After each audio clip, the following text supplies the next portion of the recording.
Live from the 607, it's the Ocho Duro Parlay Hour, where we're talking everything movies, TV, comics, and entertainment.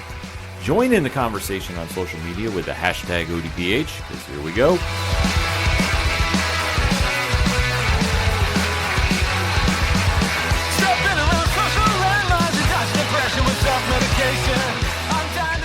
Welcome to an all-new edition of the ODPH podcast. What's happening, everybody? My name is Ken M. Joining me in studio, as always, you know him. He's the co-host. Wait for it. His name is Padawan J. Let me talk to you. Yeah, and we have a couple things to talk about in the land of movies, TV, comics, and more. You are tuned in to the entertainment edition of the ODPH podcast, and we definitely want to interact with you. So after the show, Pad, where does everybody head on over to? ODPHpodcast.com. Right on. For the social media links, for the T Public Store link, for the Patreon link. Shout out to all our amazing patrons. One tier, $2 a month, and bonus content is at their fingertips. The blog section, the classified section where you can find friends of the show, such as 3FM Podcast, Dragon Master Games, Nerd Initiative, and many more. The directory, Pat, how many providers are we on? 92,339. Sounds about right to me. That is why he is the statistician to the stars. The music section where you can hear and download the music you hear on the ODPH podcast from such great musicians as Brian Wolf and the Howlers, Second Suitor, Tom Jolu, Floodlands, Shout of the Robots, and many, many more. Basically, if it's anything and everything, it is the ODPH. You can find it at odphpodcast.com. And if you're on social media using hashtags, well, why don't you use the hashtag ODPHpod? For this entertainment edition, there's, a couple of stories we definitely want to dive into a little bit. So, Pad, what you got? Well, I think the first thing we got to talk about is we got to give our condolences and last thoughts or some thoughts on the unfortunate passing that took place a couple days ago of Carl Weathers, the noted actor, of course, from the Rocky franchise, Predator. Happy Gilmore was in The Mandalorian, and amongst a host of others. I mean, the man's got 80 acting credits to his name, so it's a long storied career. Unfortunately, passed away this past week. From what I was reading, natural causes. Nothing super crazy out of the way, but super bummed to hear that and the loss, just because he's so great in everything he was in. Most notably, Rocky movies, played Apollo Creed. Just an unfortunate loss, especially playing as big a role as he did as Grief Karga in the Mandalorian series. Obviously that whole portion of the Star Wars mythos not wrapped up yet, so gonna have to figure out now what they're gonna do with that going forward. But super bummed to hear about the loss of Carl Weathers. Yeah, this one definitely was extremely sad news, and watching him in so many different roles, like you touched upon, Apollo Creed in the Rocky series, Grief Karga in the Mandalorian. I mean, from anything from Happy Gilmore to, so many different varieties of film that he's been in. Yeah. And every time he's on screen, he just, had so much charisma that locked you into his characters and never let go. I mean, and the guy was never afraid to do a voice or show up in something. I mean, I'm just looking at his IMDb page, and some of the stuff I didn't know he was in, but he lended his voice to. I mean, he was in Toy Story 4, was on an episode of Law & Order SVU, the Magnum P.I. reboot, Chicago Justice, Chicago PD, and Chicago Fire, Mortal Kombat X. Arrested Development, was on an episode of Psych from back in the day, was on an episode of ER back in 2008. The Shield was on 2 episodes of that TV series. I mean, the guy was just everywhere. It was always awesome to see. Yeah, no, it absolutely is. I mean, it definitely impacted so many people. Yeah, with the roles he played and provided so much entertainment. Like I say, this one is just an absolute devastating loss, and I mean, on behalf of the team here, our deepest condolences out to his family, friends, and fans all over the world. This is just, what can I say? We lost a legend. If you need a Apollo Creed, Carl Weathers movie to go watch, I'm going to say Rocky 3. 3 is great. Good. You can watch 1 and 2. Either one of those are good. But if you want, I feel like a great performance from Carl Weathers. I almost called him Apollo. Yeah. Rocky 3. I agree with you. Rocky 3, he made that movie. That is not one of my. Well, obviously, there's been so many Rocky movies. Yeah. It's not in my top 3. Yeah. But he puts it in that conversation. I mean, for that performance. When it was announced that he had passed, the most shared clip, obviously the one from Happy Gilmore was making the rounds, and obviously some clips from Mandalorian were making the rounds. But the one I saw the most on social media was the speech he gives to Rocky in Rocky 3 when they're training, and Rocky's really doubting himself. Yeah. And the speech about tomorrow and all that, like, just perfect. Yeah, no, absolutely. Then a couple other things to talk about, one of which I am super excited for. Hopefully this happens in the near future, but we'll see. Donald Glover, of course, the noted actor, comedian, singer, has confirmed that the Community movie script is done. Really? And he says, I'm all in. Reading from an article on entertainmentweekly.com, says, quote, today we're greeted by Donald Glover, who has some great news about the long-awaited Community movie. The actor who played LeVar Burton's biggest fan, Troy Barnes, on the beloved show, revealed that the film's script is officially complete at the New York premiere of his latest project, Mr. and Mrs. Smith, on Wednesday. Quote, I was told that the script, literally, I was texting today, I was told that the script was done, Glover told Entertainment Tonight. While Glover acknowledged that he hasn't read it yet, the Atlanta creator said he's more than ready to grab a copy of the script and step back into Troy's shoes again. Quote, it's really just a schedule thing, but I'm in. He said, I'm all in, close quote. Glover's announcement comes less than a week after his fellow Community star Ken Jeong told fans of the series to have cautious optimism about the movie on The Tonight Show. After all, information surrounding it has been limited since Peacock first announced it back in 2022. Quote, right now, it's really about getting everyone's schedules to line up, Jeong told host Jimmy Fallon. Donald Glover, the biggest star in the world, to get his schedule aligned, and then you have Danny Putty, Jillian Jacobs, Allison Brie, Yvette Nicole Brown, Jim Rash, who's an Oscar winner, were all really busy. Close quote. So I hope this happens sooner or later. It's one of the shows I was aware of, and I had seen a couple episodes over the course of the years, but I really dove into it in 2020. When TV kind of took a break and there wasn't really a whole lot of new stuff coming out. Mm-hmm. I grew to love the show. Absolutely loved it. I'm psyched for the movie. I hope this happens really soon. Yeah, this one I think has such a cult following that fans really are excited to see it return and kind of give it some closure. So definitely think that'll be something interesting to see if they can all pull it off. But I mean, they claim it's done. Just let's get going on it. Then we got a couple of Disney announcements because today as we record, Disney had an earnings call. I'm not going to go through everything. These are just some of the highlights. First of all, for you Swifties out there, the Taylor Swift Eras Tour movie, Taylor's version. Which I went and saw, not the Taylor's version, at least I don't think it was the Taylor's version. I saw the one that was released in theaters. It was 3 hours and like 41 or 45 minutes. Marathon movie. I will say, good movie. Was, to see what she does during a concert and to see everything that goes into the production of her show, I was thoroughly impressed. Just the fact that she can perform for that long. And this ain't just like your average stage where she's going back and forth and she's saying, no, this is like lengthy of a stage. Very impressed. But this is the Taylor Swift, the Eras Tour, Taylor's version movie, which, according to the post on the Disney Plus Twitter account, includes Cardigan and 4 additional acoustic songs. So 5 more songs added onto the movie that weren't there previously. That's probably going to push it over 4 hours. It's coming to Disney Plus on March 15th. Say what you will about Taylor at football games, whatever. I don't mind it, to be honest with you. No, I don't either. It's not her fault that the camera crews decide to focus in on her so much. Yeah, she's not the technical director. But I will say this. I have a couple of her songs in my collection. Okay. Not a lot. Okay. But I think this is very fair. If anybody knows my New York Comic Con story, you understand why.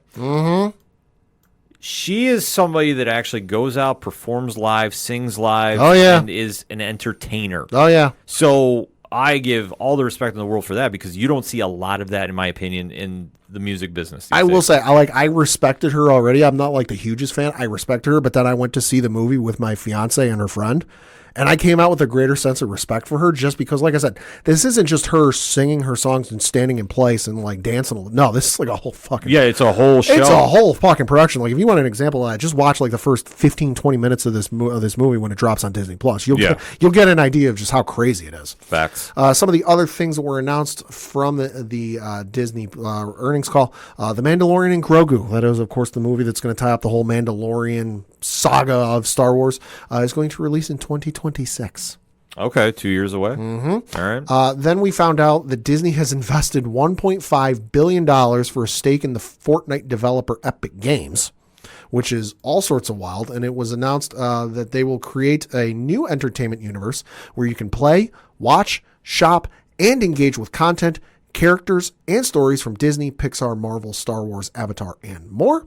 Bob Iger said, quote, "What if we create a gigantic Disney world a la Fortnite?" Close quote. So I wouldn't be surprised if this is like some sort of virtual Disney world where, like, I know there's a Minecraft server where it's like a 1-to-1 recreation of Magic Kingdom, where like it's literally like all the rides, all the shops, all the food in like a 1-to-1 scale in Minecraft, which is fucking wild.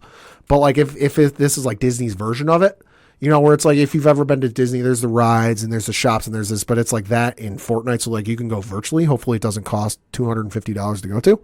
But also, I wouldn't be surprised if anyone remembers back in like the early mid 2000s, there was a game called Toontown, I think it was what it was called. Yeah. Where like it was an online subscription service where like you could go, you play games and this and that, and you interacted with some Disney characters, but it wasn't like the whole roster. It was like Mickey, Donald, Goofy, Minnie, Daisy, and whatnot.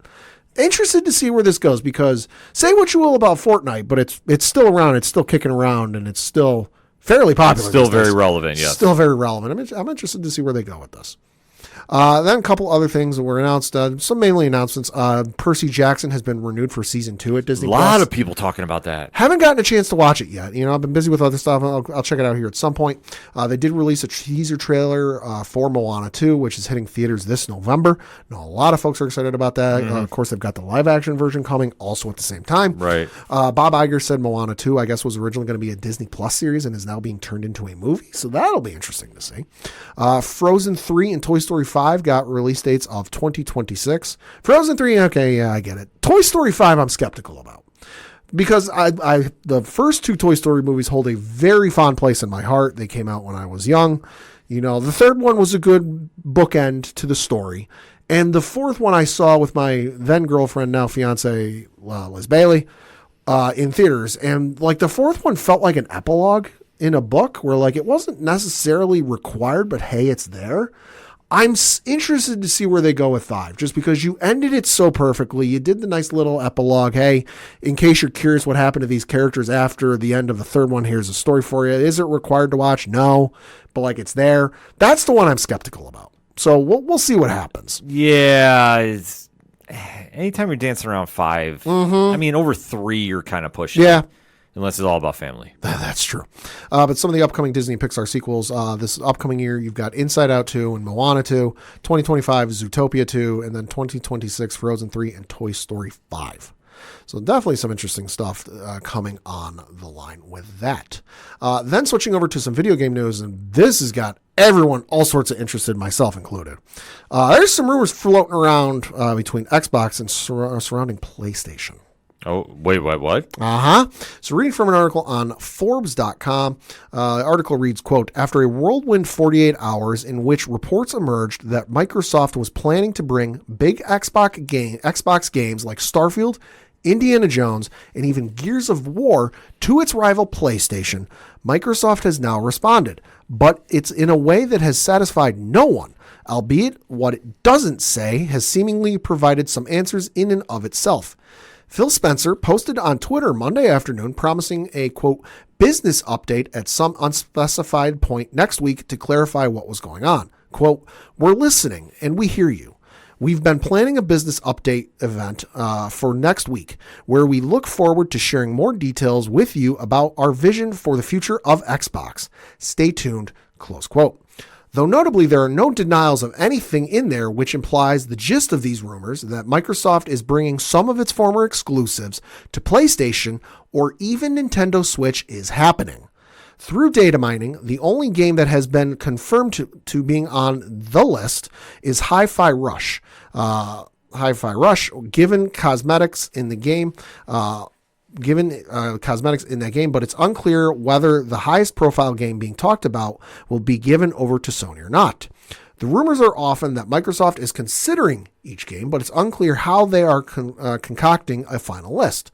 Some of these games were their biggest of last year. Hi-Fi, Starfield, some are years old, but Xbox icons. Gears of War, and others aren't even out yet, Indiana Jones, raising questions about how all of this is going to work.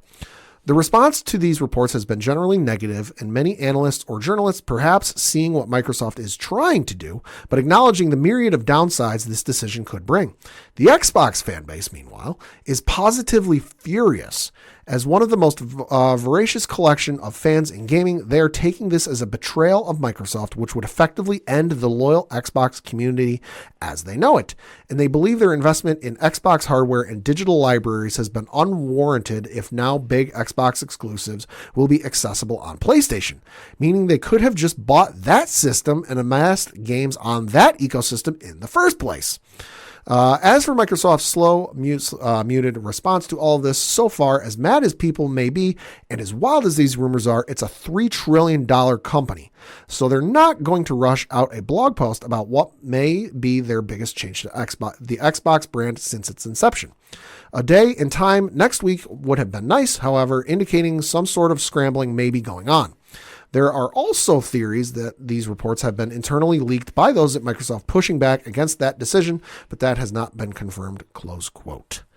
So from the sounds of it, and I know there's even some speculation that the next Halo game is going to be coming to multi-platform because somebody found a job posting on 343 Studios website basically saying like, oh, about a release for multi-platform. And the only thing, at least I'm aware of, that 343 Studios makes is Halo. Yeah.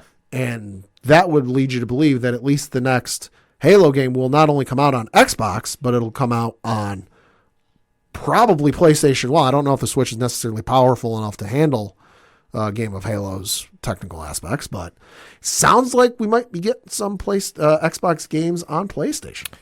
Interesting.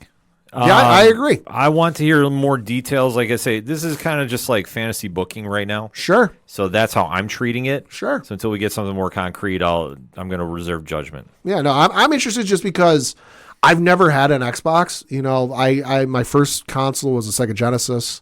Then I had a PlayStation 2 gifted from a family member in like 2002. Mm-hmm. Then I bought a PlayStation 3, bought a PlayStation 4, you know, working on a PlayStation 5.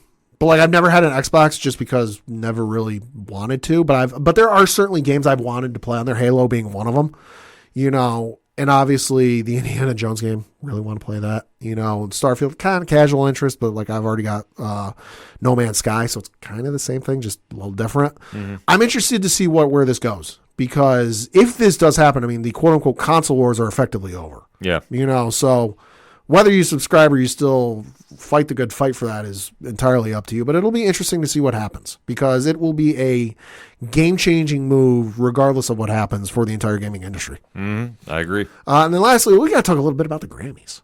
Okay. The Grammys took place this past Sunday. Normally I don't watch unless it's like some crazy performance taking place. You know, I know I watched the one year Paul McCartney and Ringo Starr performed together on stage for the first time in decades. Mm-hmm. You know, either Kendrick Lamar and Imagine Dragons did that incredible performance together. But usually I don't watch. But my fiance Liz Bailey, she said it's her Super Bowl she wanted to watch. Obviously Taylor Swift was up for a lot. Overall, though, show, I got to say, I enjoyed it. Trevor Noah wore out his luster after a while for me. Performances were good. Seeing Tracy Chapman and Luke Combs. Yep. Fantastic performance. I enjoyed Miley Cyrus' song. I'm not the biggest Miley Cyrus fan. You know, I enjoy Wrecking Ball in the moment it gave us on Lip Sync Battle years ago with Anne Hathaway, because that to me is still one of the funniest things I've seen on television. You know, but her performance of Flowers, I enjoyed that. You know, and just overall it was a fun experience, I will say. They moved along very quickly. And the thing I will say I like that they did that every other award show needs to take note of is when you get to the last two awards, they'll do the second to last award. They'll announce that they're getting ready to do the final award, but first they're going to commercial. Nah. Grammys knew. They went, hey, here's our second to last award. I forget what it was. And then they went right into the final award. It was awesome to see. Also, the closeout, having Billy Joel close out the show, absolutely phenomenal. Very cool things, except Killer Mike. Yeah, that's true. Well, we know the Grammy Awards history with the hip hop category. Yeah. We'll put it to you this way: the Jay-Z speech. Jay-Z said nothing wrong in my eyes. Mm-hmm. No, I was super happy Killer Mike won. Yeah. If you yeah, I'm just gonna refrain from going in because I've seen some things on TikTok of people not knowing who Killer Mike is. Sure. If you listen to hip hop, you should know who he is. Oh, yeah. Just putting that out there. Yeah. Super happy he won. Yeah. And then I got an anime recommendation for folks because I hopped on to Crunchyroll the other day, or last week, to watch an episode of Dragon Ball. For those who don't know, I've seen all of Dragon Ball Z because that's what aired first here in the States. And then once Dragon Ball Z was done, they started showing Dragon Ball episodes. And at the time, I didn't enjoy it, so I didn't see it all the way through. So I'm watching that all the way through. But I saw this anime advertised on the front page of Crunchyroll, and I'm like, that looks interesting. At least by the name alone, looks kind of cool. I'll give that a shot. Show is called Solo Leveling. Now, I believe there are 5 episodes out currently in subbed version, so Japanese, but with whatever subtitles you would have on your screen for your language. For English dubbed, there are currently 3 episodes out, so they're 24 minutes apiece. Definitely interesting. A little bit of fantasy, a little bit of video game. We'll say if you are someone with weak constitutions when it comes to blood and limbs getting cut off, might not be for you because they are not afraid to show that. And boy, do they have some grotesque scenes. But the reading from the description of it, or a little summary of it on IMDb, quote, in a world of gifted hunters and monsters, a weak hunter, Sung Jinwoo, gains extraordinary powers through a mysterious program, leading him to become one of the strongest hunters and conquering even the strongest dungeons, close quote. So like I said, it's a little bit of fantasy, a little bit of video games, maybe a little bit of D&D also mixed in there as well. Like I said, only 3 episodes dubbed right now, but 5 sub currently going on Crunchyroll. So definitely, if you're into anime, I recommend you at least check out the first episode. I was hooked after the end of the first episode. I'm like, I need more. I've seen the trailer here. It looks dope. No, it's very cool. Looks very, very cool. So definitely want to keep an eye on that. Yeah. Before we get into comic picks, a little bit of comic news kind of caught me off guard. Okay. It has been announced that Rob Liefeld is retiring from Deadpool. Wow. So, I mean, granted, take it for what it's worth. Take it for what it's worth. Card subject to change. Yeah, because I mean, he's the co-creator of the character after 30 plus years at least. I mean, yeah, it's crazy because I mean, I always remember from New Mutants seeing Deadpool come on there with the 3 other characters, Domino and Gideon, I believe. Yeah, and seeing like that was going to be the new thing because what Rob did for that title, love him or hate him, he revolutionized it, turned it into X-Force, went in a lot of crazy ways, introduced Cable to the masses. So seeing him saying though he's done with Deadpool, I'm waiting to see on it, but he definitely gave Marvel a pop culture icon and is poised to have a very big year. And we'll kind of wait to see it for retirement. I don't learn to say never is never in comics because you never know. Does this mean Deadpool's going to have actual feet now? We'll have to wait and see. But you know what? I am very, very interested to see the future of him. And, whatever Rob's going to do, like I say, he's synonymous with the character. So that was a joke. If you know, you know. Yeah, exactly. If you know, you know. But yeah, like I say, it'll be interesting to see after the movie comes out. I know he'll definitely have a lot to say on his podcast, Robersations. So if you haven't checked that out, go check it out. I mean, I'm sure he'll have a lot to say in further detail about that. Yeah. But like we said, it's comic book time. So it's Wednesday. It's new comic book day. Pat, what you picking up? Just 2 things, both of them from the folks over at Marvel. First of which is Captain America, issue number 6, written by J. Michael Straczynski. And then you've got Lan Medina is the artist. Description of this reads, Captain America versus the Emissary. It's a fight to the death as Captain America races to take down the Emissary before he destroys a peace rally and Cap himself. But when physical might proves futile against the supernatural, will an assist from Doctor Strange be enough to turn the tide? Definitely been digging this series. It's a lot of fun. So definitely give you a recommendation to check that out. And then lastly, certainly not leastly, Star Wars Mace Windu, issue number 1 from Mark Bernardine. Then you got Jorge's Gianti as the artist. This one reads, quote, one of the greatest Jedi must stop an incendiary secret from falling into the wrong hands. Even in the years before the Clone Wars, Mace Windu was known for his discipline, determination, and combat skills. When a scientist's discovery threatens the balance of the galaxy, Mace is led down a treacherous path of mystery and action. Introducing Azita Cruz, a pirate with a deadly secret who the Hutts and the Republic will stop at nothing to control, close quote. Always dig some more Mace Windu action. Yeah, exactly. I mean, Star Wars line at Marvel, Yeah. and seeing Mace get his own series, that is very cool. Yeah, Well, hopefully it turns into like a mini series on Disney Plus. I mean, I'd love to see that. Sam Jackson has said he's up to playing the character again. And you know what? I think that would be very cool to see. Like I say, especially with a little, I don't want to say transition period. Sure. But obviously, the Mandalorian movie is kind of dictating a lot of things. We know we have that Jude Law Skeleton Crew show coming. Acolytes coming as well. Acolytes coming. So, I mean, they have a lot of moving parts happening here. Yeah. So it would be interesting to see how they play it out there. Yeah. So I'm excited for that. Leading off my picks for the week over at DC, Batman number 142. Okay. Joker Year One. I saw the cover for this. I had no idea this was coming. I saw the cover and I'm like, fuck, I need to read this. It's an interesting setup because if you've been following along, this is the fallout from Night Terrors. Right. And Batman has been taken over by his backup personality, Zarena. I'm not a fan of the personality. I understand why. Who do you hate more, that or Rick Grayson? Rick Grayson. Ooh. Okay. Rick Grayson Okay. leaps and bounds. So where we left off, and I guess maybe this will be like a little spoiler per se if you haven't been reading. Right. Batman is currently locked in a jail cell with the Joker, who is broken. Okay. Because Failsafe broke the bat. And now they're kind of going through the history of the Joker. So Chip Zdarsky is penning this. There's two different art teams on this. Okay. It goes into like a past version, which ties into the 0 year that you know from Scott Snyder's run and Greg Capullo's. Yep. And then the second is this really crazy future one by Andrea Sorrentino. This is just an absolute mind-blowing book. Chip Zdarsky is doing some really interesting stuff with Batman, and like I say, just the concept here. I'm curious how it's going to play out, and if it appears it's coming weekly. Ooh. So next week will be Batman 143. Interesting. Allegedly, I have to confirm that rumor, but that's what I'm hearing. Card subject to change. Yeah, so I definitely recommend that one. Over at Comixology Originals, She's Running on Fumes, #1 by Dennis Hopeless and Tyler Jenkins.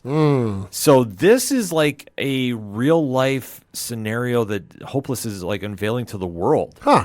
It's based off real-life events, and it is a wild story. Okay. So definitely check it out. It's a very intense emotional drama, but it's a really insane story. And like I say, if it's influenced by real life events, I mean, that is saying something. Some of the best stories, no matter what medium it is, always come from real life events.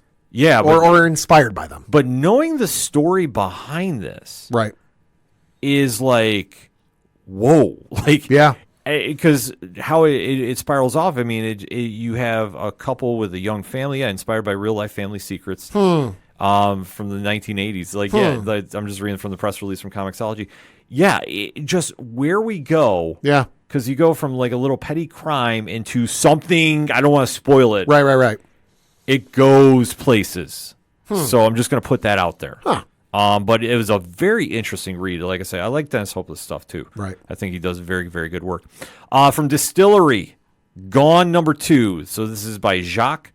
Jock does no wrong in my opinions. I think and the fact that he's doing creator owned here is really pushing some envelopes. It's always a win. Yeah, it's a really crazy win. There is a little bit of a time jump. Oh. So where we saw Abby in issue #1, she's 13 years old, and this one, I believe she's 30. So, and the story gets wilder and crazier. It's an emotional roller coaster, and it is. If you like some sci-fi fantasy, this is one you definitely want to go check out. Give it a very, very high recommendation. Very quickly from Boom Studios, Pine and Merrimack, #2, Kyle Starks and Fran Jalan. This is the married couple doing the murder investigation going on, or missing persons investigation, I should say, rather. Very cool setup. Really not sure where they're going with it, but it's very, very interesting. Also from Boom Studios, Mighty Morphin Power Rangers: The Return. This is the series that's written by one Amy Jo Johnson. Oh, I know that name. Yeah, so if you're a Power Rangers fan, you definitely want to have that on your radar. I'm sure you probably already have the book already in your possession as we're talking right now. It's got a lot of buzz behind it, and rightfully so. over from our good friends at Image Comics and Black Market Narrative, Rogue Sun number 18. Hey. So this is going to be the end of the current story arc, and then it's going to be a little time off. It is coming back. Sure. We do know that for a fact. So when it comes back, we're definitely going to have a lot to say about it, because chances are we might be talking to a certain somebody about that. Wink, wink, nudge, nudge. Stay tuned, ... And lastly, going back to Marvel to end it, Ultimate Black Panther number 1. Ooh. So the Ultimates universe is coming out. This book has gotten so much buzz around it. Saw a couple of pictures from it. Yeah, it's already on second printing. Wow. Yeah, that is the early news that I've been hearing about it. Brian Hill and Stefano Castelli, apologize, really doing some cool things here. Like I say, the buzz behind this is really one that if you're leaving the comic shops, you need to have this issue in your hands. Just going to leave it at that. If you want even more comic book recommendations, nerdinitiative.com right now. The bullpen has a ton of books lined up. So if you're looking Marvel, DC, Boom, Image, and all points in between, including our friends over at IDW, Beneath the Trees Where Nobody Sees. Oh, the new issue just came out too. Haven't got a chance to pick it up yet, but definitely that story is picking up a lot of steam too.